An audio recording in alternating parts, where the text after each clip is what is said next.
Buenos días, hermanos. Qué canciones más lindas y qué difícil es vivirlas, ¿no? Vieron ahí la canción, decía, aunque mi carne me arranque o sufra, no temeré, en ti confiaré. Qué difícil decir eso, pero es realmente lo que un creyente que genuinamente ha confiado en el Señor diría, ¿sí?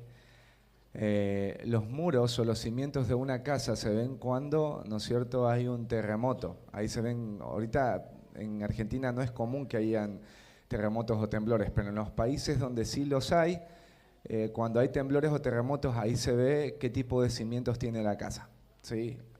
Los sufrimientos y lo que vivimos en el mundo es necesario que lo tengamos como creyentes, porque ahí se ve los cimientos de nuestra fe. Hay gente que cuando vino el sufrimiento y el dolor a su vida, nunca más volvió al Señor. Y es porque nunca realmente había confiado en el Señor.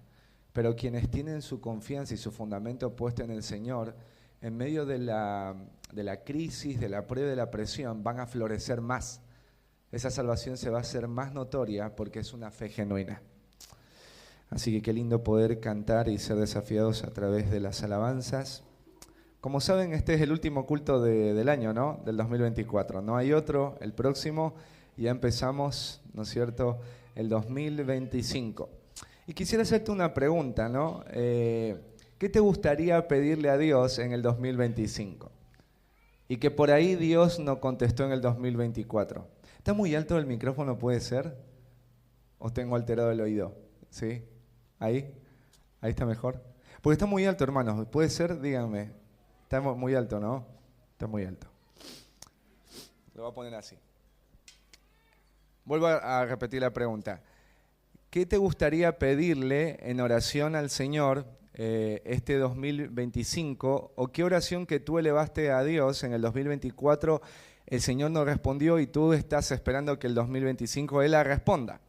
Porque la verdad es que todos tenemos necesidades, deseos, aspiraciones, y de alguna manera hemos elevado oraciones o estamos buscando elevar oraciones para que Dios responda a estos deseos, ¿no?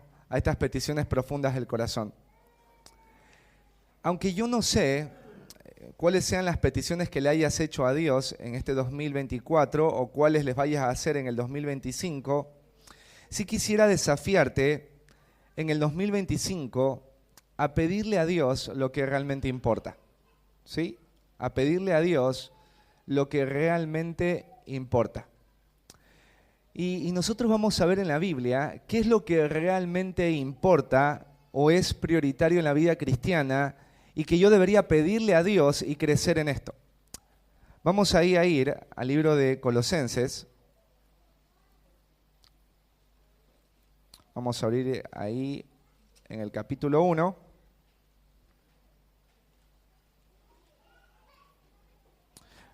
Bueno, el apóstol Pablo estaba en una cárcel a causa de su fe allí en Roma. Era un arresto domiciliario, así que mientras saliera su sentencia, él estaba siendo custodiado de día y de noche por diferentes grupos de soldados. Él aprovechó esta situación para predicar el evangelio y también para escribir cartas a iglesias a fin de poder guiarlas e instruirlas, porque Dios iba a utilizar al apóstol Pablo para traer la revelación en cuanto a cómo deben conducirse las iglesias, no solamente de aquel tiempo, sino de todos los tiempos hasta que Cristo venga. Una de esas cartas es la carta de los Colosenses. El apóstol Pablo no fundó la iglesia de Colosas, la fundó un hombre llamado Epafras. Así que ahí donde estaba Epafras como pastor, estaban sucediendo algunas cosas que él está buscando una respuesta. Y una de estas cosas son las herejías en cuanto a Cristo, su humanidad, en cuanto también al pseudoevangelio, en donde para ser cristiano primero tienes que ser judío. Así que esto estaba metiéndose en la iglesia y Epafras viajó ahí a Roma para contarle de la situación a Pablo. Para Pablo habrá sido hermoso poder escuchar esto porque el apóstol Pablo no tenía idea de esta iglesia, ¿sí? Así que esta iglesia se había fundado. Por eso ahí en el versículo,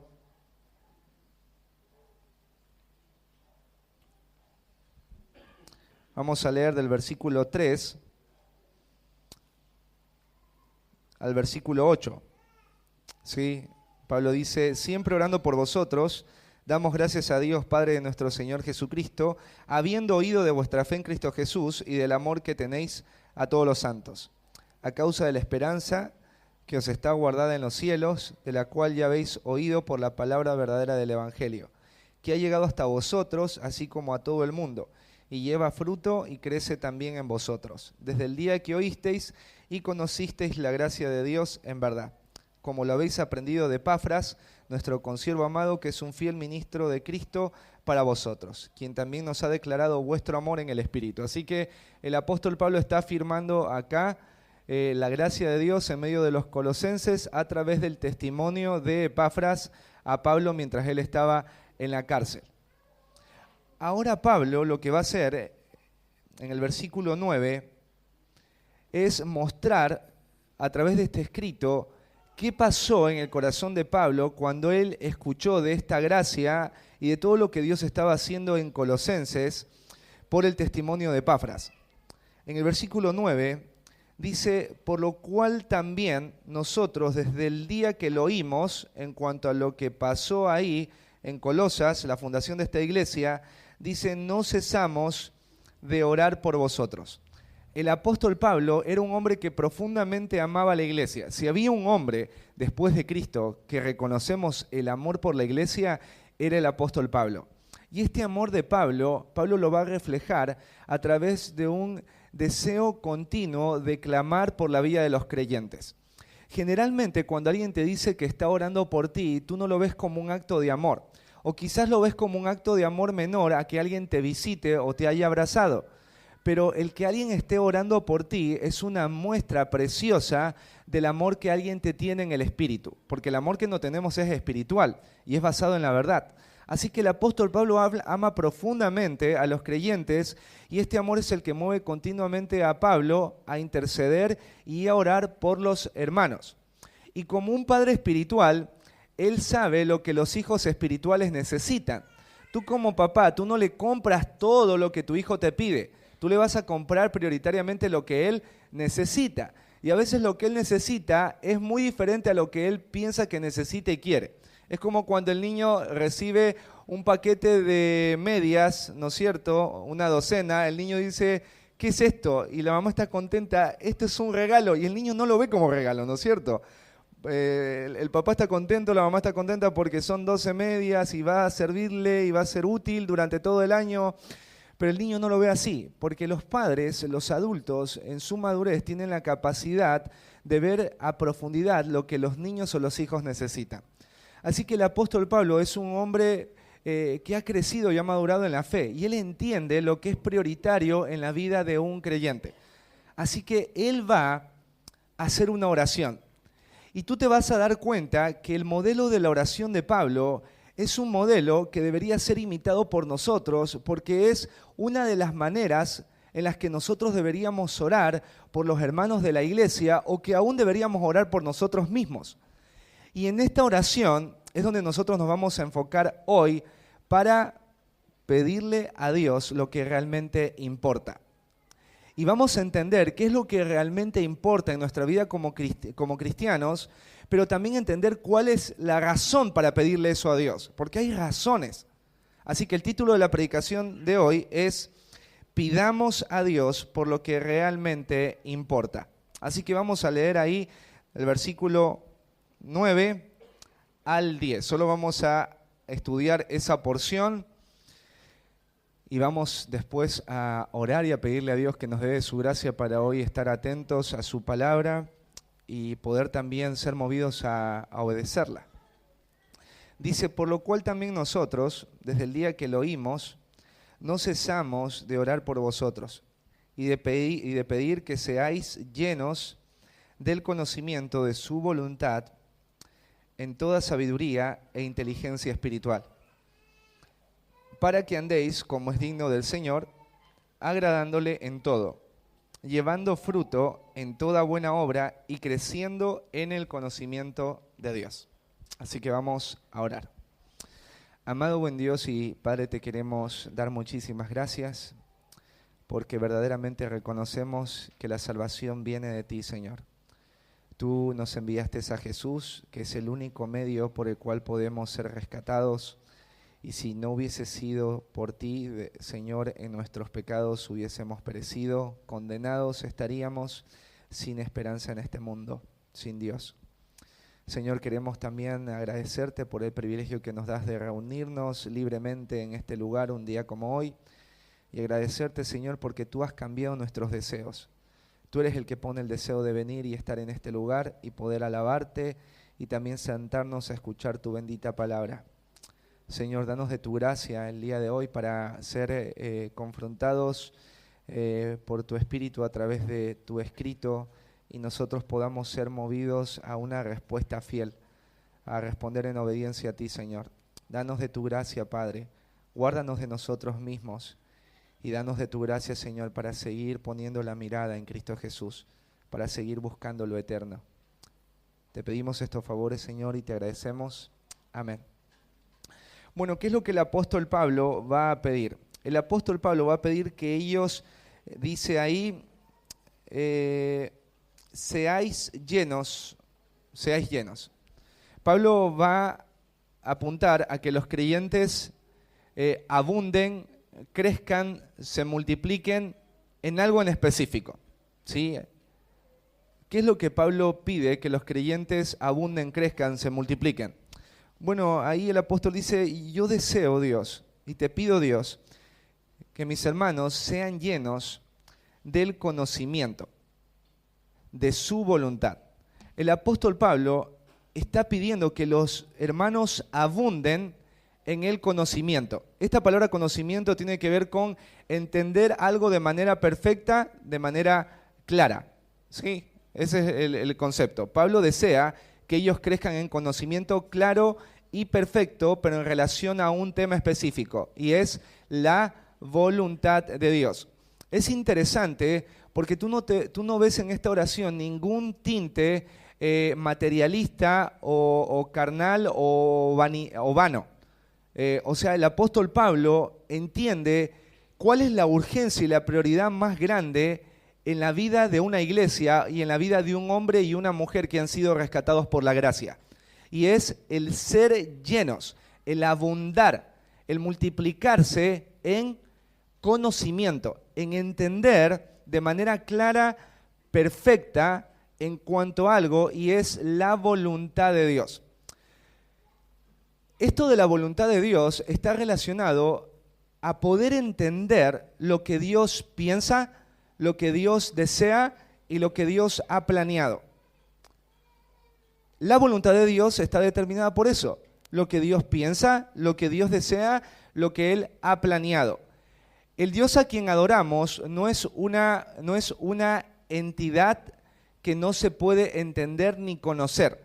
Él es una persona que tiene pensamientos, que tiene voluntad, que tiene emociones.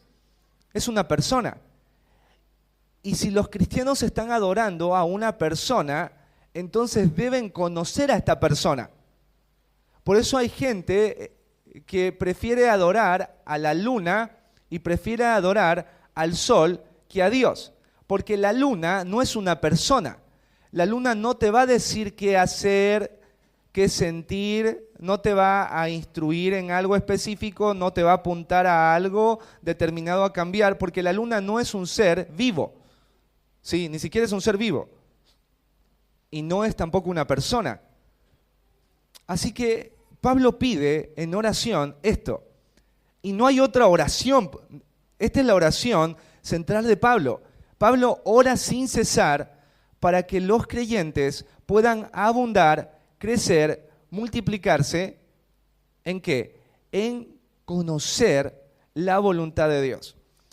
En muchas iglesias que tienen cultos de oración es muy común que los cristianos pidan por ejemplo, oren por mi salud, oren por mi trabajo, oren por mi necesidad, oren por mi prueba, pero es muy extraño que cristianos estén alzando las manos al cielo, rogando encarecidamente a Dios que Dios les conceda el poder ser llenos del conocimiento de su voluntad. Y tú te vas a dar cuenta también a través de las oraciones el tipo de cristianismo que hoy hay. Es un cristianismo muy inmaduro, muy carnal, muy vano y muy centrado en sí mismo. Porque los cristianos que han llegado a la madurez son cristianos que piden por aquello que realmente le late a Dios en el corazón. Dios ha prometido responder oraciones. Cualquier oración que tú hagas, Él ha prometido responderla cuando se hace en fe, pero también cuando se hace basado en su voluntad. Cuando yo pido oraciones que pueden estar cargadas de confianza, pero no están basadas en su voluntad, muy difícilmente que voy a encontrar una respuesta. Así que Pablo está pidiendo por algo que Dios desea que los creyentes tengan. Dios anhela que los creyentes sean llenos del conocimiento o de un entendimiento perfecto y claro de su voluntad. Pero Pablo va a especificar de qué manera o en qué aspectos. Y ahí dice, en toda sabiduría e inteligencia espiritual. Esta palabra sabiduría tiene que ver con la capacidad de comprensión. Cuando tú entras a un taller de mecánica o de carpintería, vas a encontrar un montón de herramientas. A tu primera mirada, tú dices, todas estas son herramientas.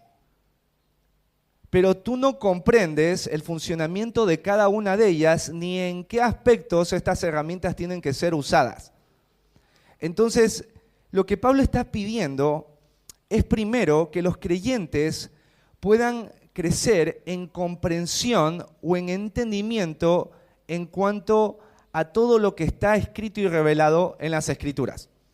Los creyentes tienen que crecer en comprender lo que Dios ha dicho desde Génesis hasta Apocalipsis. Y ese es un trabajo de toda la vida, es un trabajo diario. O sea, yo como creyente, yo debería acercarme al libro de Abdías y reconocer de qué trata el libro de Abdías. ¿Cuál es de manera mínima el objetivo de Levíticos? Que son libros que no nos gusta mucho leer, o de Números. El apóstol Pablo desea que ellos comprendan, ¿sí? Tengan el entendimiento de qué es cada uno de los aspectos que él ha revelado en el único libro que existe y que puede hacerlo, y es la palabra del Señor. Así que lo primero que Pablo está pidiendo es, Señor, que ellos puedan crecer en el conocimiento de tu voluntad. Dales el poder comprender, entender lo que tu palabra dice. No hay creyente más expuesto a peligro que el creyente que no entiende lo que su Biblia tiene escrito. Los creyentes tienen que comprender lo que sus Biblias dicen. Es lamentable, pero son pocos los creyentes que por lo menos saben citar los 66 libros de la Biblia. No lo saben.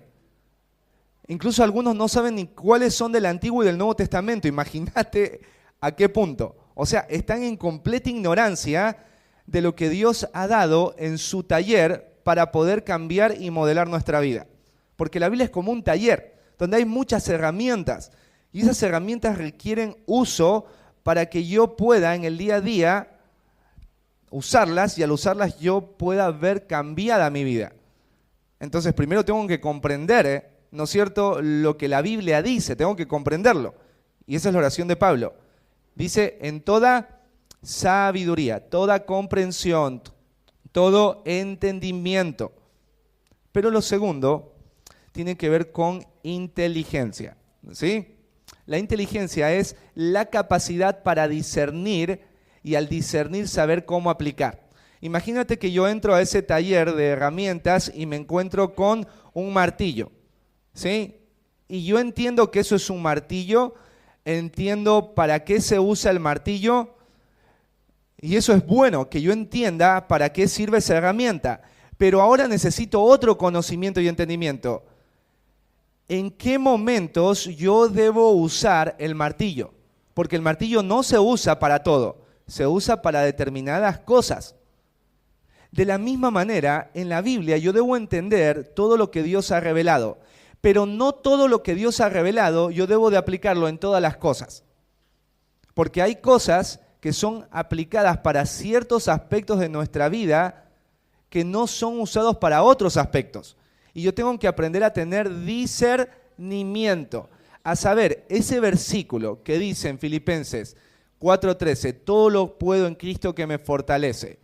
¿Qué significa esto, Señor? Ahora, ¿de qué manera lo voy a aplicar en mi vida como cristiano? Son dos cosas importantes. ¿Qué dice este texto y cómo se va a aplicar este texto? Los creyentes tienen que crecer también en eso, no solo en comprender bien las Escrituras, sino en tener discernimiento. ¿En qué momento yo puedo aplicar este pasaje para las circunstancias en las que yo hoy me encuentro viviendo? Porque hay creyentes que lamentablemente han tomado decisiones utilizando textos de la Biblia que no fueron dados para eso, fueron dados para otra cosa. Y ahí lo que uno hace es torcer las Escrituras y eso puede provocar problemas en mi vida cristiana. ¿No es cierto? Ciertamente un día comentaban de un hombre que había leído este sermón cuando Jesús decía que el que mira a una mujer la ha codiciado en su corazón. Y después Jesús dice, si tu ojo te es ocasión de caer, sácalo, si tu mano te es ocasión de caer, córtala. Y este hombre literalmente se quitó el ojo y se cortó la mano. Entonces no sabía cómo aplicar ese texto porque no lo comprendía correctamente. Entonces Pablo ora para que estas dos cosas se vean en la vida de un creyente. Creyentes que estén llenos de comprensión bíblica en cuanto a Dios y de discernimiento bíblico en cuanto a Dios y su voluntad. Y eso es algo por lo que Pablo está orando. Pero dice acá, dice en toda sabiduría y entendimiento espiritual. Dios nos va a dar el poder comprender y discernir, pero sobre una base, y es la base del Espíritu. Todo lo que nosotros logremos comprender y discernir solo es posible a causa de la realidad que tenemos todos los creyentes, y es que estamos siendo habitados por la presencia de Dios a través de su Espíritu. Para el mundo, comprender lo que la Biblia dice o tener discernimiento en cuanto a lo que la Biblia dice es completamente una locura, porque el Evangelio es perdición para los que se pierden, porque no entienden, no disciernen. Sus mentes están bloqueadas y están bloqueadas porque no está el Espíritu Santo, que es el que quita el velo y lleva al conocimiento de la verdad. Así que esto que los creyentes van a tener, y por lo que Pablo está pidiendo, va a ser real y va a suceder porque los creyentes están siendo habitados por el Espíritu Santo. Una persona que no esté siendo habitada por el Espíritu Santo no tiene un deseo como niño recién nacido de desear la leche espiritual no adulterada. O sea, una persona que no tiene la salvación no va a buscar crecer en comprender lo que dice el texto y en discernir de qué manera aplicar el texto. Su mente está embotada, su mente está limitada, no va a poder avanzar en algo espiritual cuando algo espiritual no está dentro de él. Así que Pablo ora por esto, pero al mismo tiempo podemos saber que es una oración segura, no solo por el hecho que está siendo hecha a Dios en su voluntad, sino porque los creyentes tienen el Espíritu. Y el Espíritu va a provocar este deseo de crecer y de abundar en sabiduría e inteligencia de la voluntad de Dios. ¿Cuáles son las razones? ¿Cuáles son las razones por las que Pablo pide esto? ¿Cuáles son las razones, querido hermano, por las que tú deberías buscar crecer, buscar multiplicarte, abundar en toda sabiduría y en toda inteligencia? ¿Por qué deberías hacerlo? Porque hay razones para hacerlo. Mira, yo te quiero decir algo. Este año que viene vamos a empezar con una nueva hora silenciosa. Y la verdad es que no sé cuántos de ustedes habrán sobrevivido a la hora silenciosa de Proverbios, pero muchos a los que vi en los grupos, hace meses que ya la dejaron de hacer. Está todo en blanco. Y la pregunta es ¿por qué? Porque la verdad es que avanzar en el entendimiento de Dios es algo costoso. La canción decía, te voy a agradar aunque sea costoso. La Biblia dice que nosotros tenemos que amar a Dios con nuestra mente.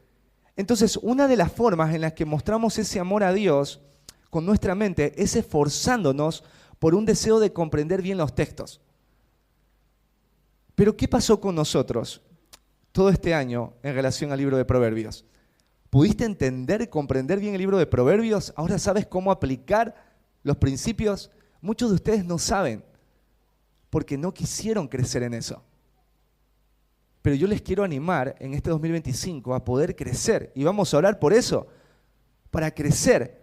Porque no importa qué libro de la Biblia escoja la iglesia, si escogemos Levítico te va a bendecir, y si escogemos el libro de Tito te va a bendecir, porque no tiene que ver con el libro que se escoja, sino con el deseo que tienes por crecer, multiplicarte en el conocimiento y entendimiento acerca de Dios. Así que, ¿cuáles son las razones? La primera razón: los creyentes debemos abundar en conocimiento espiritual, porque por medio del conocimiento de la voluntad de Dios se producirá un carácter aprobado. La primera razón es carácter aprobado. Carácter aprobado. Carácter aprobado. Sin un conocimiento de la voluntad de Dios no hay carácter aprobado. Miren, leamos ahí en el versículo 10. Ahí empieza el apóstol Pablo con la palabrita para, habla de propósito, con el propósito de que andéis, dice, como es digno del Señor. Esta palabra andar tiene que ver con caminar, conducta, comportamiento. ¿Sí? El apóstol Pablo está pensando en la conducta, el comportamiento de los colosenses. Cuando una persona empieza a caminar su vida cristiana obviamente tiene que reflejarse por un nuevo andar, por un nuevo estilo de vida, por un nuevo comportamiento. Y este nuevo comportamiento está ligado al conocimiento de la voluntad de Dios. No se produce solamente porque alguien haya hecho una profesión de fe. La palabra de Dios es necesaria para que el creyente crezca en un andar o caminar, y dice acá, como es digno del Señor. O sea, como merece el Señor. Cuando tú pasas a vivir la vida cristiana, ya no la vida del mundo, tú tienes que entender que ahora el objeto de tu agrado y de tu lealtad ya no va a ser nada que no sea Dios mismo. O sea, ahora tú vas a moverte constantemente a buscar agradar a aquel que murió y resucitó por ti. Ya no vas a buscar agradarte a ti, sino vas a buscar agradar a aquel que murió en una cruz por ti. Por eso acá dice como es digno del Señor o como merece el Señor. ¿Por qué yo tendría que caminar o comportarme como es digno del Señor? Porque usted, hermano, fue comprado a un precio. Y si Dios lo compró a usted, entonces Él define cómo usted debe de comportarse. Hoy el mundo, en lo más profundo, desea algo que se conoce como la anarquía. La anarquía es el deseo del corazón de que nadie te diga lo que tienes que hacer. La anarquía es contraria al diseño de Dios. Satanás es un ser movido por la anarquía. Por eso se rebeló contra aquel que estaba sentado en el trono. En la sociedad, los que no tienen al Espíritu Santo se deleitan en vivir en anarquía, ¿sí? No desean que nadie les diga qué hacer, ni sus papás, ni sus maestros, ni sus tíos, ni su esposo, ni su esposa, nadie. Ellos son la autoridad de su propia vida. Ese es el deseo, hermanos, del mundo. Pero nosotros seguimos siendo, obviamente, pecadores, y hay en nosotros una lucha, porque nuestra carne desea seguir viviendo en anarquía. Nosotros no deseamos agradarle a nadie que no sea nosotros mismos. Y acá Pablo dice que él ora para que al conocer la voluntad de Dios, ellos puedan caminar, puedan comportarse, conducirse como merece el Señor. ¿Y cómo merece el Señor? O específicamente, ¿qué significa esto? Bueno, ahí dice Pablo, agradándole en todo. Esta palabra me parecía muy interesante, agradar, porque es ceder, mirá lo que significa, ceder gozosamente a la voluntad de otra persona para su felicidad. Ceder gozosamente a la voluntad de otra persona para su felicidad. Es como cuando a ti no te gustan los mariscos, ¿no es cierto? Y estás ahí en un restaurante, ¿sí? Solo hay mariscos, pero tú cedes, vas a ceder algo que tú no deseas. Tú no deseas comer mariscos, pero la persona que está a tu lado, vos la amas tanto que en su cumpleaños vos sabes que esos mariscos la van a hacer súper feliz. Entonces tú vas a ese restaurante, vos no quieres saber nada de los mariscos. Pero es tan grande tu amor, es tan grande tu deseo de agradar a esa persona que tú amas, que cedes gozosamente tu voluntad para que esa persona sea feliz. Eso es lo que se espera de un creyente. Que el creyente de manera gozosa ceda su voluntad a la voluntad de Cristo para que Cristo sea feliz, para que Cristo se agrade, diríamos, para que Cristo sea honrado. Y eso es lo que un creyente debe tener en el corazón. Cristo Jesús vivió bajo este parámetro. ¿Se acuerdan en Getsemaní cuál fue la oración de Cristo? No se haga mi voluntad, sino la tuya. Cuando vinieron a ver a Jesús, ese grupo de personas, Pedro sacó un arma. ¿Y qué le dijo Jesús? Pedro, baje el arma. ¿No saben que yo hoy puedo pedir a mi Padre cientos de legiones? Pero ¿cómo se cumpliría la palabra de mi Padre? A Jesús le importaba mucho la voluntad del Padre.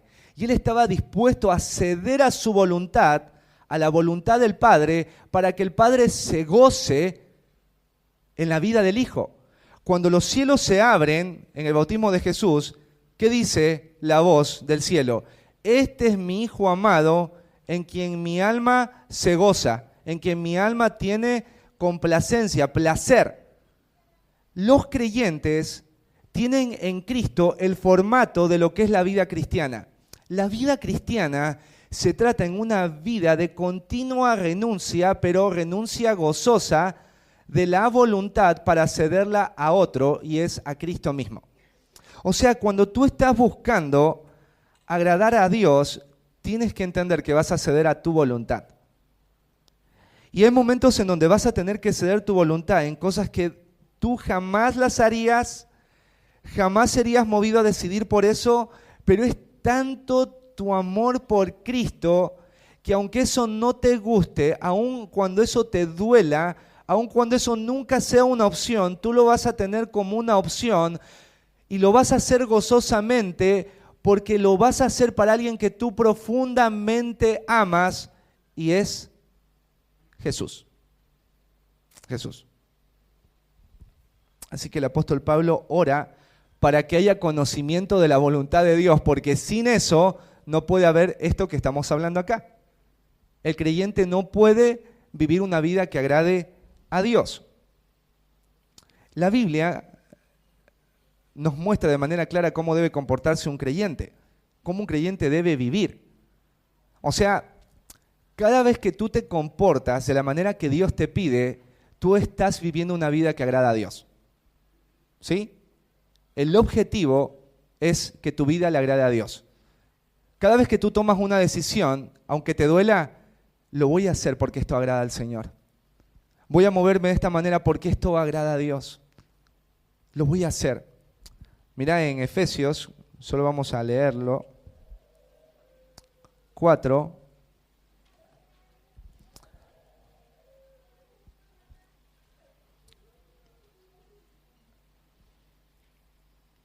Del 1 al 3, allí nos dice Dios cómo debemos comportarnos con los hermanos de la iglesia. Esto es solamente un pequeño extracto para que se den cuenta.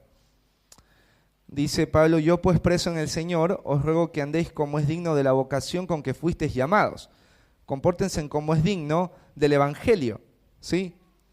¿Cómo se comportan? ¿Cómo deben comportarse? Dice ahí versículo 2, con toda humildad y mansedumbre, soportándoos con paciencia los unos a los otros, solícitos en guardar la unidad del espíritu en el vínculo de la paz. Cada vez que yo me estoy comportando o tengo un carácter así con mis hermanos, ¿a quién estoy agradando? Estoy agradando a Dios, estoy agradando a Cristo, me estoy comportando como es digno del Señor. Miren ahí en el libro de Colosenses, capítulo 3, habla de cómo debemos comportarnos dentro del hogar, por ejemplo, ¿sí?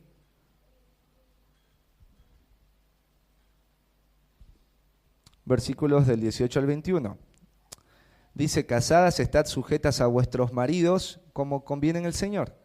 Maridos, amad a vuestras mujeres y no seáis ásperos con ellas. Hijos, obedeced a vuestros padres en todo, porque esto agrada al Señor.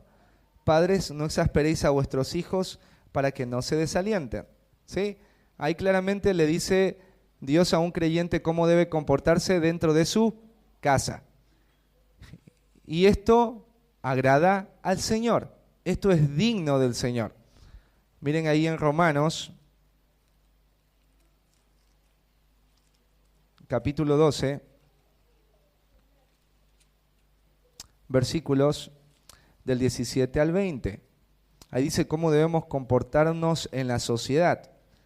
Dice, versículo 17 al 20 del capítulo 12, dice, no paguéis a nadie mal por mal, procurad lo bueno delante de todos los hombres. Si es posible, en cuanto dependa de vosotros, estad en paz con todos los hombres. No os venguéis vosotros mismos, amados míos, sino dejad lugar a la ira de Dios, porque escrito está, mía es la venganza, yo pagaré, dice el Señor. Así que, si tu enemigo tuviere hambre, dale de comer, si tuviere sed, dale de beber, pues haciendo esto, ascuas de fuego amontonarás sobre su cabeza. Y concluye esta sección diciendo, no seas vencido de lo malo, sino vence con el bien el mal. Entonces, Pablo desea que los creyentes se comporten como es digno, ¿sí? Caminen de manera distinta. ¿Cómo logran esto los creyentes? Conociendo la voluntad del Señor. Y tú hoy, en 3 partes de la Biblia, has visto cuál es la voluntad de Dios para un creyente en la iglesia, en casa y en el mundo. Y esto es solamente una pequeña parte. Por eso es tan importante que tú conozcas las Escrituras, para entender cómo debes caminar y comportarte, porque tú no puedes comportarte ya como antes. Tú tienes que ser diferente, porque dice la Biblia, de modo que si alguno está en Cristo, nueva criatura es una nueva creación. Entonces, si eres una nueva criatura, se tiene que reflejar que hay en ti una nueva naturaleza, hay un nuevo poder, hay un cambio, hay una nueva posición. Lo segundo, ¿por qué Pablo pide esto en oración? De que los colosenses crezcan en el conocimiento de su voluntad. Bueno, no solamente porque el conocimiento de su voluntad produce un carácter aprobado, sino que también el conocimiento de la voluntad de Dios produce acciones piadosas. Mira, vamos otra vez a Colosenses.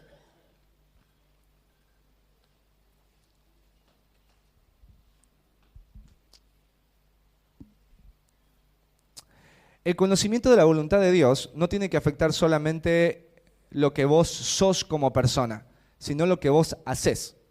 A Dios le importa lo que sos y también lo que haces. ¿Sí? Te lo repito, a Dios le importa mucho lo que vos sos, pero también le importa mucho lo que haces. A Dios le importa mucho lo que tus acciones producen. Dios desea algo en cuanto a tus acciones y a mis acciones como creyentes. ¿Qué es lo que dice Pablo acá? En el versículo 10 dice, llevando fruto en toda buena obra. ¿Sí? El conocimiento de la voluntad de Dios va a llevar a una persona a producir fruto. Esto de producir fruto obviamente se usa en términos de botánica, ¿no? De los árboles. Los árboles producen frutos, no todos, pero mucha variedad de ellos producen fruto. ¿Para qué está el fruto? ¿Cuál es la función del fruto? Bueno, la función del fruto es proteger y nutrir las semillas y para que las semillas se dispersen y den lugar a nuevos árboles.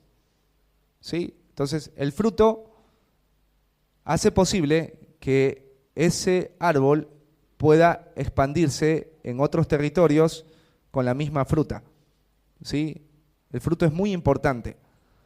O sea, uno siembra un árbol con fruta para que haya una consecuencia después y sea un fruto que beneficie a los que lo sembraron. Dios espera que nuestra vida lleve fruto, que nuestra vida produzca algo. ¿Y qué es lo que dice acá que debe producir? Dice, en toda buena obra. Los creyentes deben llevar fruto en toda buena obra. Esta palabra obra significa un trabajo que es un trabajo que es duro, un trabajo que es sacrificial. Esta es la palabra obra. Los creyentes tienen que ser caracterizados por obras, por obras. En Efesios vemos claramente que Dios, aunque no nos salvó por buenas obras, nos salvó ¿para qué? Para buenas obras. Y acá Pablo le interesa mucho que los hermanos lleven fruto en toda buena obra. O sea que todo lo que los hermanos hagan, todo esfuerzo que hagan, todo deber que hagan, toda obligación que cumplan, sea buena, sea buena. Esta palabra buena tiene que ver con algo que satisface moralmente, algo que es completamente justo. Pablo desea que los creyentes se caractericen no solamente por ser gente piadosa, sino gente por producir acciones piadosas, gente caracterizada por obras justas, por obras buenas. Imagínate cómo hace un árbol para que ese fruto pueda llegar a otro territorio. Bueno, viene un pajarito, se come la fruta, la picotea, y después este pajarito, después que se come esta fruta, va a otro lugar y después, ¿sí?, va de cuerpo el pajarito y ¿qué hace? Deja ahí la semilla y empieza a crecer y a brotar. Y después crece otro árbol y sale el fruto. Se expande. Dios está pensando en que los creyentes, a través de sus buenas obras, puedan expandir la verdad del Evangelio y su gloria en medio de las naciones. Las personas incrédulas están a la expectativa de ver fruto en la vida de aquellos que son o dicen ser creyentes. O sea, cuando la gente pasa por acá, por esta iglesia, obviamente están diciendo ellos son cristianos. O sea, si vamos a encontrar piedad, justicia, va a ser ahí, porque ellos son la iglesia de Cristo. Por eso hay mucha gente que está enojada con la iglesia, porque dicen, si ellos son cristianos, ¿no deberían comportarse distinto? ¿Sus acciones no deberían de ser justas? Porque aún la gente del mundo sabe que los creyentes deben producir fruto. Alguien me dijo que los que a veces estamos más desubicados que el mundo somos nosotros, porque el mundo sabe lo que un creyente no tiene que hacer y lo que un creyente debe producir. Los que no estamos todavía con la noticia o de manera clara entendemos en cuanto a eso, somos nosotros los creyentes. Pero Dios espera que tu vida, que tus acciones produzcan un fruto bueno, un fruto bueno. Jesús dijo, por sus frutos los conoceréis. Yo no puedo solamente pensar en la vida cristiana como algo subjetivo. O sea, la gente, aunque piense la gente que yo no soy cristiano, yo sí soy cristiano.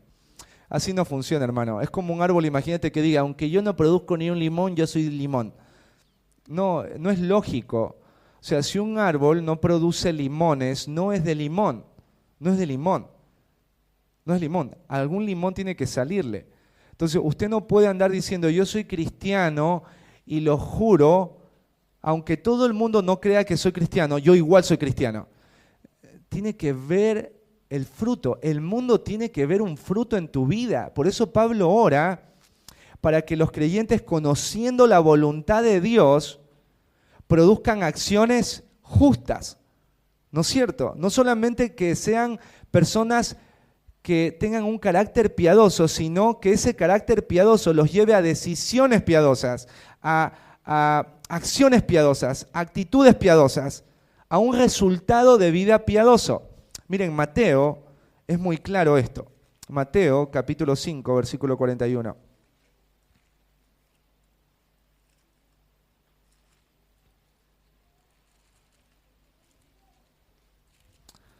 Mateo capítulo 5.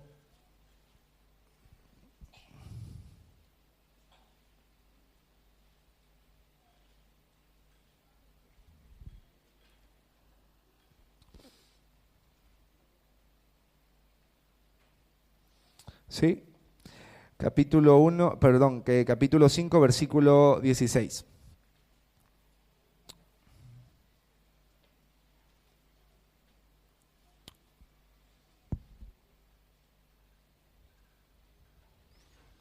Dice Jesús, así alumbre vuestra luz delante de los hombres, para que vean vuestras buenas obras y glorifiquen a vuestro Padre que está en los cielos. Así alumbre vuestra luz. ¿Cuál es la luz de un creyente? Bueno, la forma en cómo se comporta, se conduce, sus acciones. ¿Para qué? Dice Jesús. Para que vean vuestras buenas obras. ¿Quiénes? ¿A quién le interesa a Dios que vean estas buenas obras? Los hombres, las personas que están alrededor. A Dios le interesa que la gente vea fruto en tu vida como cristiano. ¿Pero para qué dice? Para que al ver vuestras obras glorifiquen a vuestro Padre que está en los cielos. ¿Sí? ¿Viste cuando alguien se encuentra con un árbol cargadito de ciruelas y uno agarra la ciruela y se la come y uno dice, qué rica ciruela? Y uno le dice a la persona que lo sembró, qué buen árbol que tenés. ¿Sí? Ojalá tuviera un árbol así. ¿Sabe? Dios está buscando eso, hermanos. Que cuando el mundo vea, imagínate, a ti debería importarte lo que piensan tus vecinos de ti. Porque lo que piensan de ti es lo que piensan de Dios. Ese es el punto. Hay mucha gente que dice, a mí no me importa lo que piensa la gente. La gente a mí no me da de comer. Uno ha escuchado eso en Ecuador, yo escuché varias veces eso. Sí. A mí nadie me da nada, así que yo no vivo de lo que otros dicen. Hermanos, a mí debería importarme lo que piense mi vecino, mis compañeros de laburo. A mí debería importarme mucho lo que piensen mis familiares incrédulos. Porque ellos deberían ver la gloria de Cristo a través de acciones justas. Es verdad que a muchos de nuestros familiares no les gusta nuestra forma de vida porque es contraria, sobre todo en las Navidades y en el fin de año se ve eso, ¿no? Acá en esta casa pueden venir, pero no se va a consumir alcohol y ahí entra el conflicto en algunas casas, ¿no? No está mal si tus familiares por cosas de esas están molestos. El problema es cuando tus familiares no ven en ti acciones justas. No ven en ti actitudes piadosas. No ve el resultado de una vida que glorifica a Dios. A Dios le importa que ese sea la muestra de tu cristianismo en el mundo. Y esto no viene sino por medio de ¿qué? Del conocimiento de la voluntad de Dios.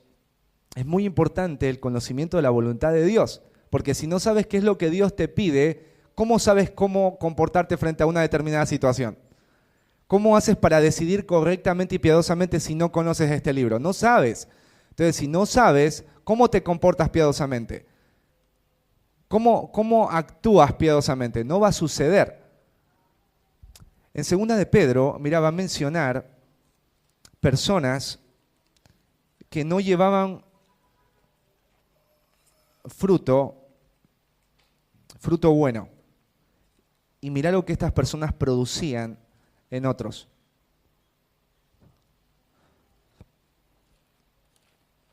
Segunda de Pedro.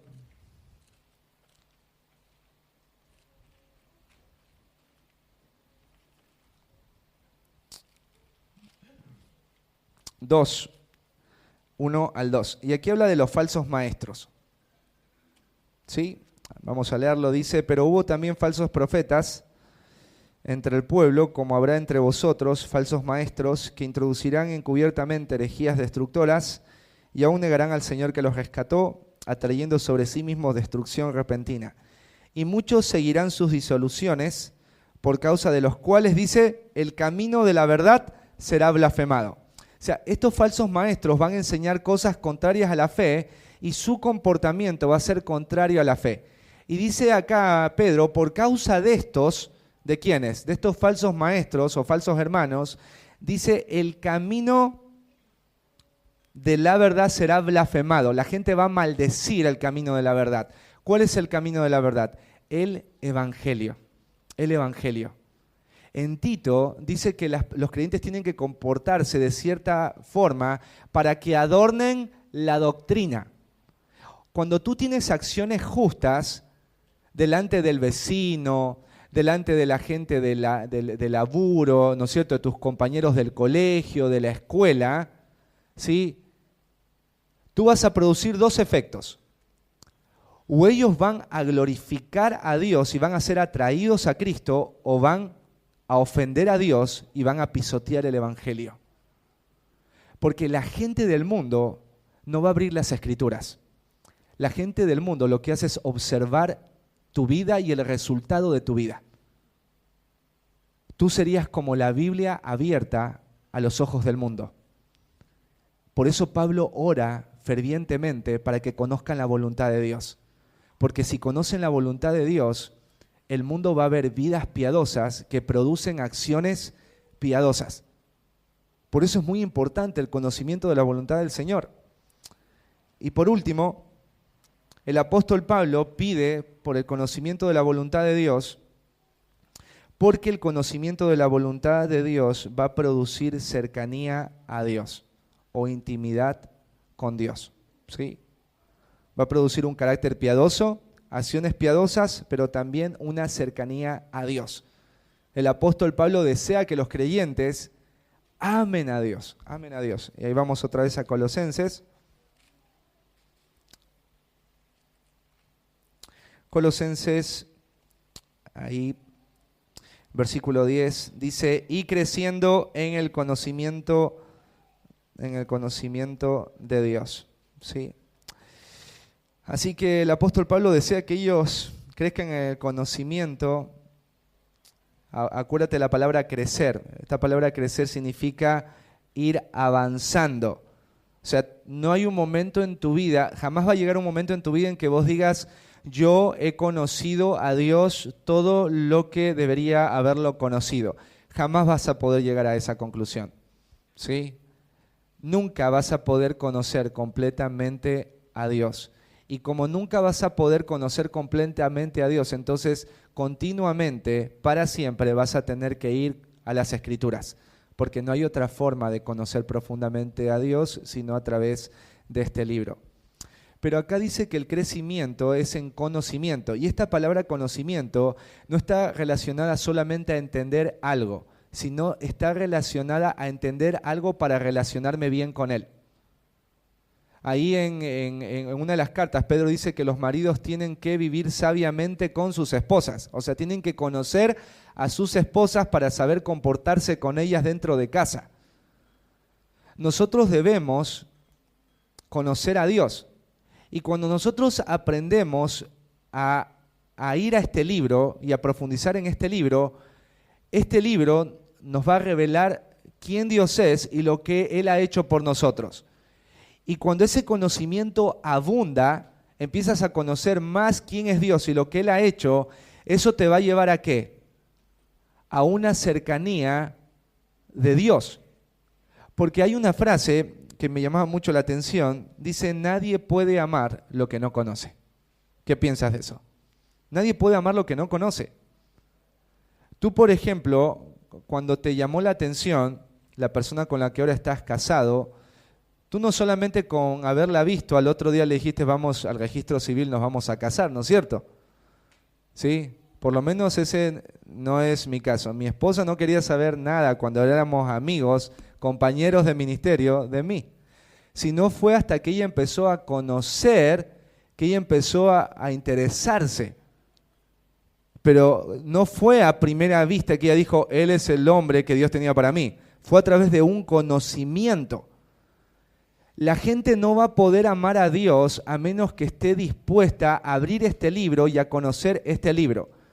Porque el fin de conocer, el fin de la vida cristiana no es que vos entiendas correctamente las Escrituras, sino que es el medio para que, al conocer correctamente las Escrituras, yo sea movido a amar a aquel que está en el trono y que inspiró este libro. El pueblo de Israel no conocía bien a su Dios en el tiempo de Jueces. Y mirá lo que se produjo. Mira, vamos ahí a Jueces.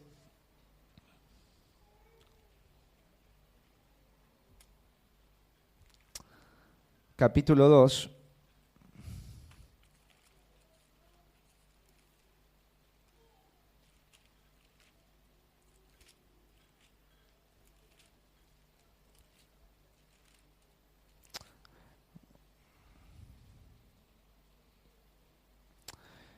Once y 12.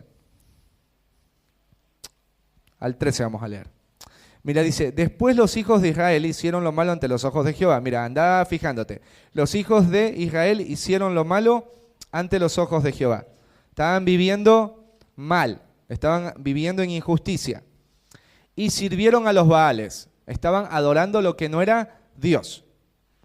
Baal significa señor, estaban adorando a los señores.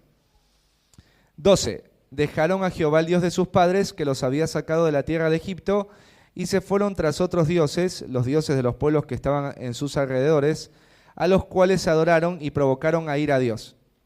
Y dejaron a Jehová y adoraron a Baal y a Astarot. La pregunta es, ¿por qué toda esta generación de israelitas vivía injustamente, no eran piadosos, no producían acciones justas y no adoraban a Dios? La respuesta está en el versículo 10.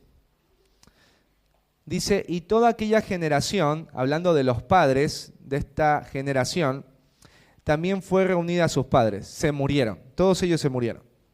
Y se levantó después de ellos otra generación, que es esta generación que leímos. ¿Cómo era esta generación? Dice ahí la Biblia. Léanla. Dice que no conocía a Jehová, ni la obra que él había hecho por Israel.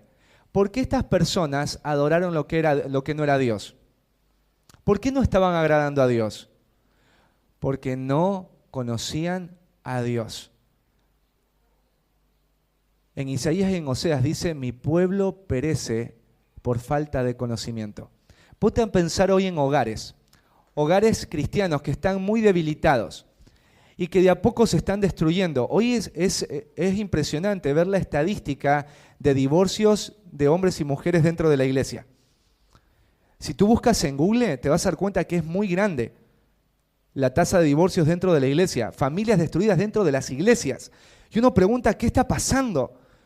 ¿Por qué hay esto en la vida de las familias de la iglesia cristiana? Porque no conocen a Dios ni la obra que Él ha hecho en ellos. Cuando tu hogar está mal, cuando mi hogar está mal, es porque no conocen a Dios ni la obra que Él ha hecho por ellos.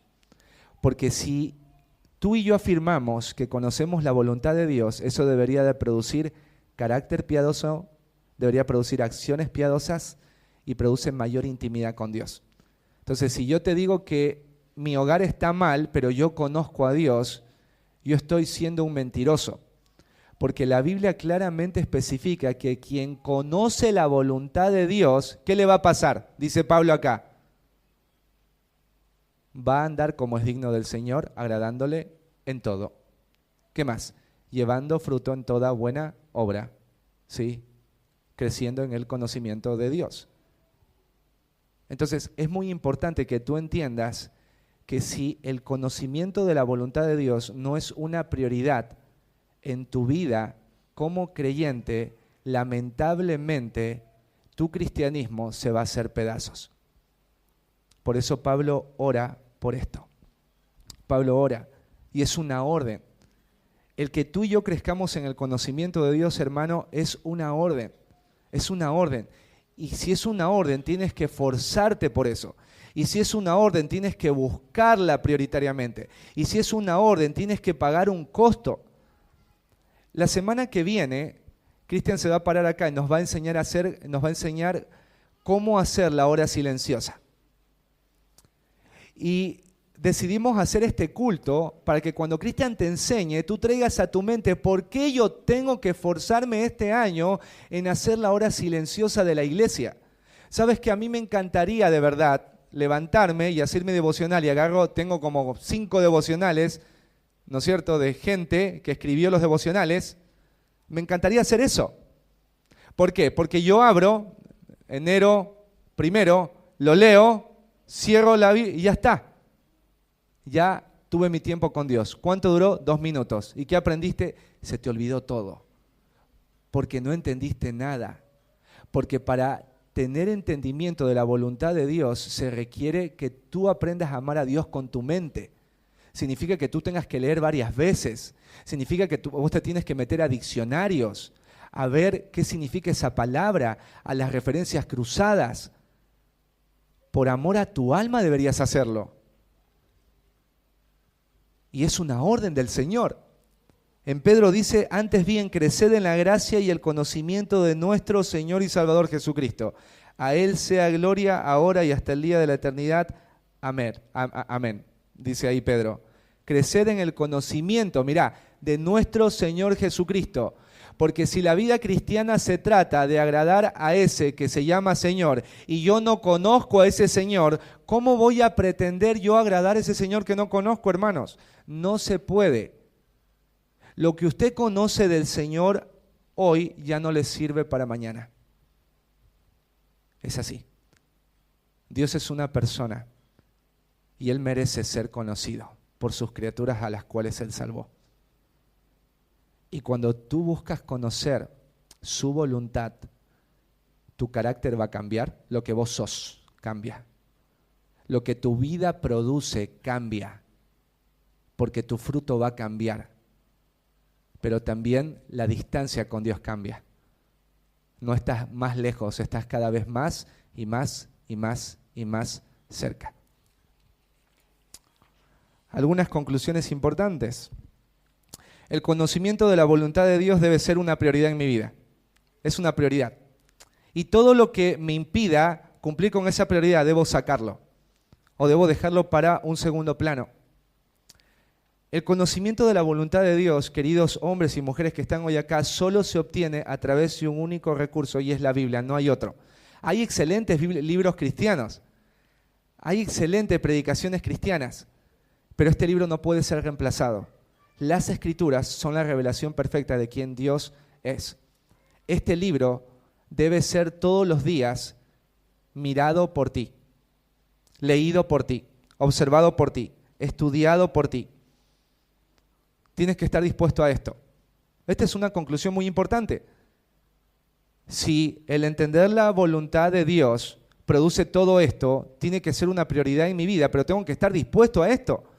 Yo tengo que pensar en el día, en qué momento estoy más lúcido para poder entender la verdad de Dios.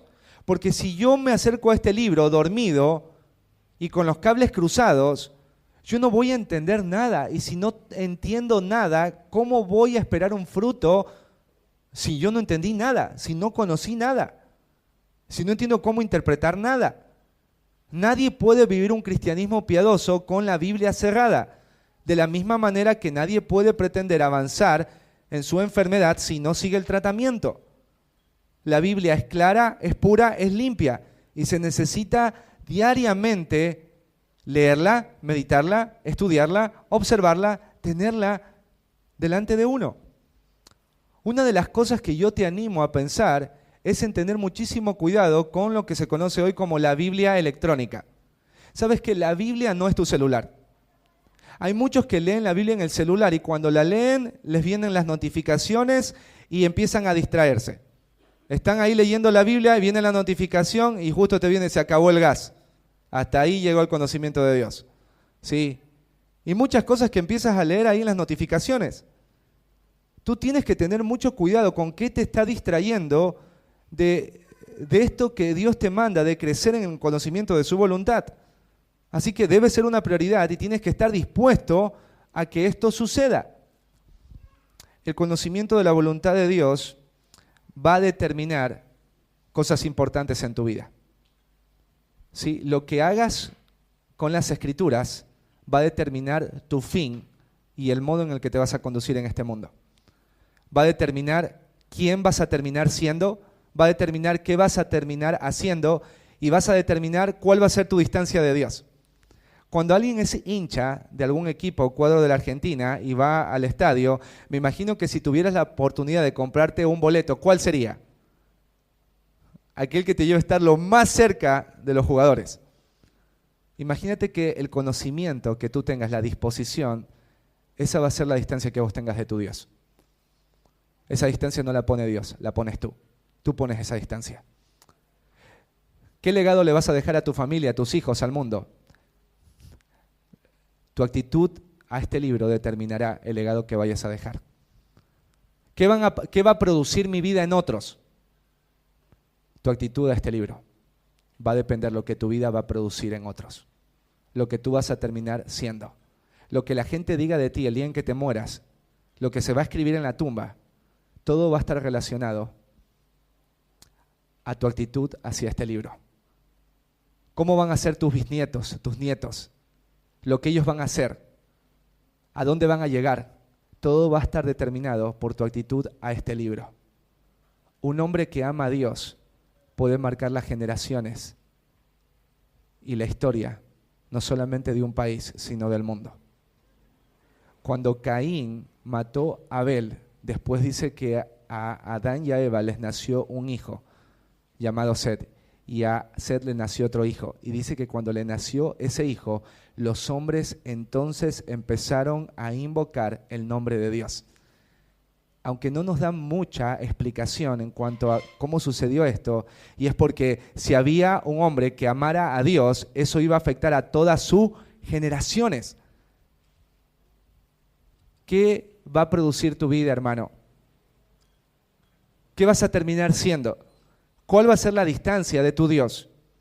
La actitud que tengas hacia este libro, el deseo que tengas de conocer la voluntad de Dios.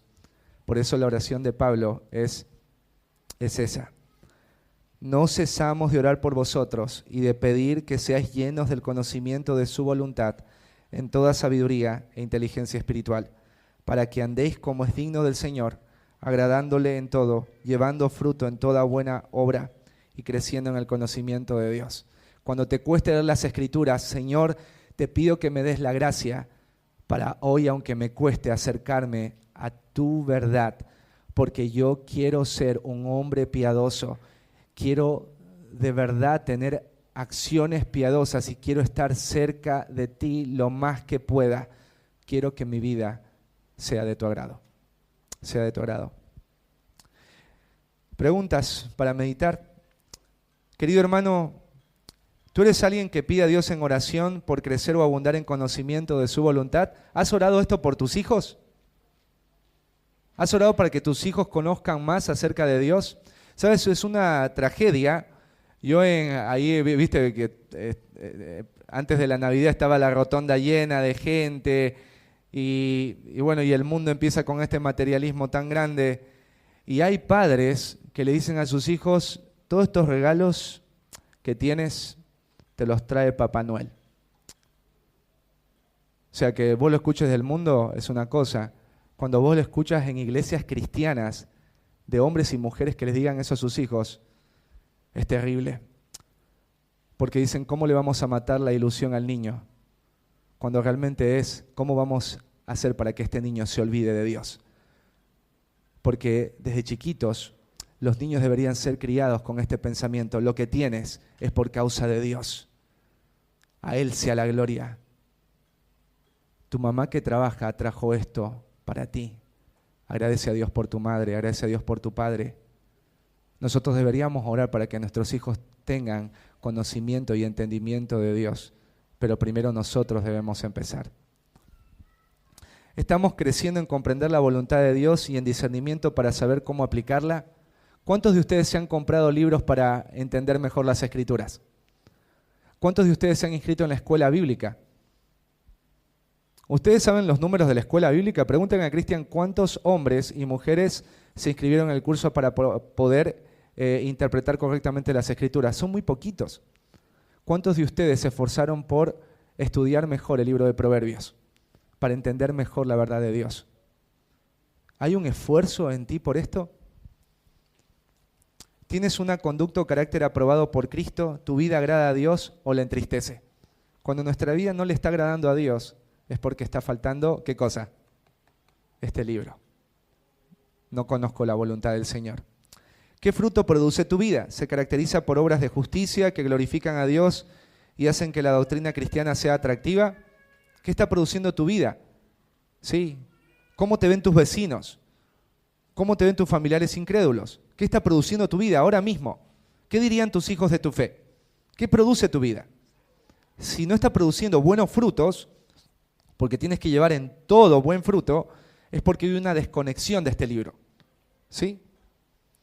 ¿Estás buscando conocer o aprender más acerca de Dios o te conformas con lo que ya sabes? Hay gente que ya estudió en el seminario o que ya tomó las clases de la escuela bíblica. Yo ya tomé todos esos cursos. Bueno, pero vuelvo a repetirte lo que te dije. Lo que aprendiste de Dios ayer ya no te alcanza para hoy. No te alcanza porque Dios es un ser eterno que siempre va a tener algo nuevo para conocer. No debemos conformarnos. ¿Qué cosas te impiden crecer en el conocimiento de la voluntad de Dios? Hoy estamos hablando de la tecnología. Según las estadísticas dicen que un argentino pasa más o menos 4 horas diarias en internet. 4 horas diarias. Si tú haces un cálculo en un promedio de vida de 70 a 80 años, estamos hablando de 12 años de vida viendo el celular o estando conectado al internet. Si haces un cálculo de 4 horas por día. 12 años de tu vida delante de un celular. Si es que empiezas el primer año de tu vida, ¿no es cierto? De bebé, sí. Pero si empezaste desde joven, estaríamos hablando de más o menos entre 5 a 6 años de tu vida, de toda tu vida, delante de un aparato. ¿Sí? ¿Qué es lo que te impide crecer en este entendimiento y conocimiento de Dios? Yo hice un acróstico con la palabra caos. La primera, concupiscencia. Muchos de nosotros no crecemos en el conocimiento y entendimiento de las Escrituras por nuestros deseos pecaminosos. Constantemente estamos pensando en cosas que son de este mundo y que son vanas.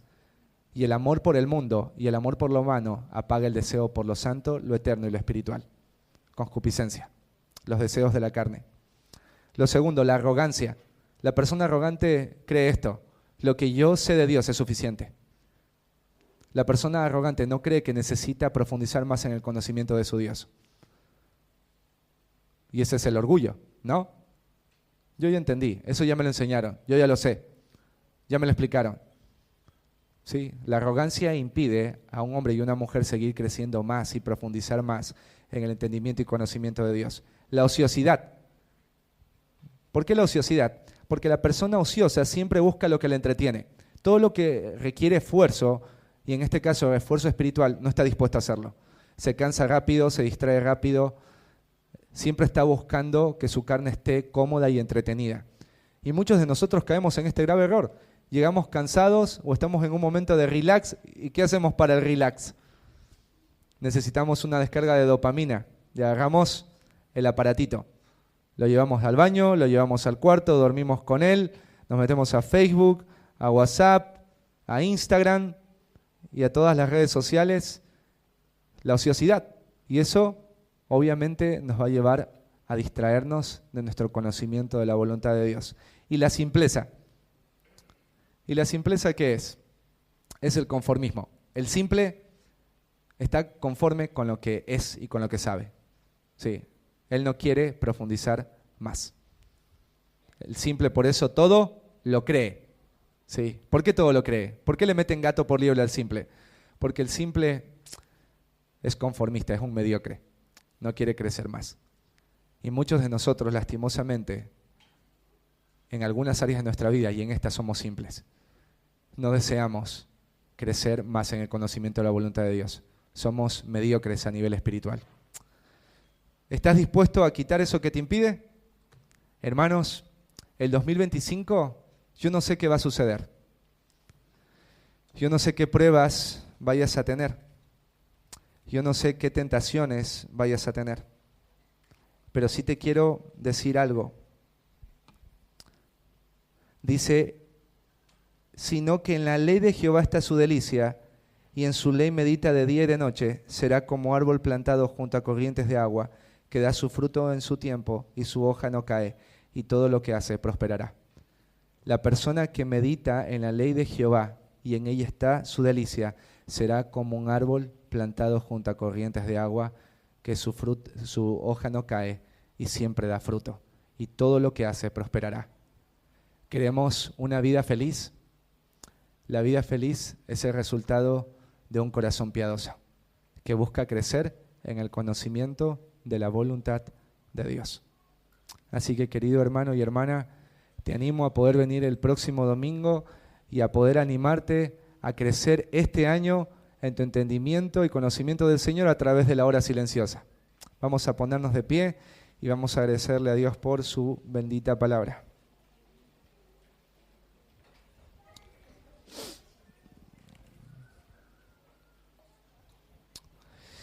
Amado buen Dios y Padre, te queremos dar muchísimas gracias por tu palabra el día de hoy.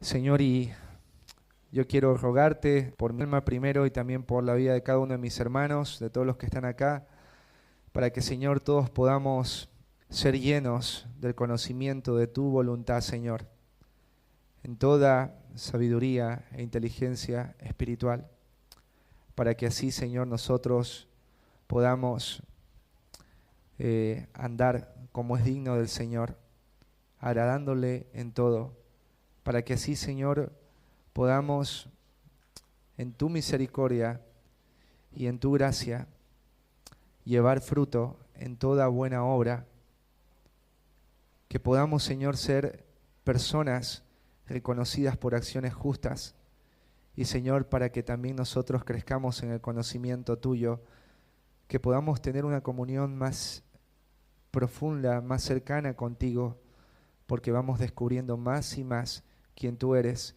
y lo que has hecho en favor de nosotros.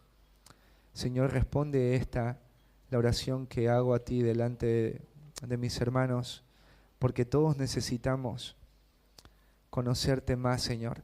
Necesitamos conocer tu voluntad, y danos de tu gracia para no ser rebeldes, Padre, y obstinados, para poder, frente al consejo tuyo, no seguir dándote las espaldas, sino humillando nuestros corazones, buscando obedecerte para gloria y alabanza tuya, Señor. En Cristo Jesús te pedimos estos favores y te agradecemos. Amén.